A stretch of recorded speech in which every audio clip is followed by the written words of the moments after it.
Hi guys, welcome to HardReset.Info channel. Today I have Samsung Galaxy A04e and I want to show you how to fix the problem when your game or application are not visible on your Google Play Store, as in my situation. When you have the same problem as mine, go back to the main menu of your Google Play Store.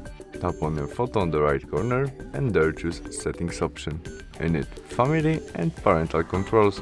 As you can see now, we have PG3. To visible game or application as Mobile Legends game, we need more than PG3. To change it, tap on it, enter your connect pin to your parental controls, and we can change it from PG3 to maybe allow all included underrated, confirm I got it, and save.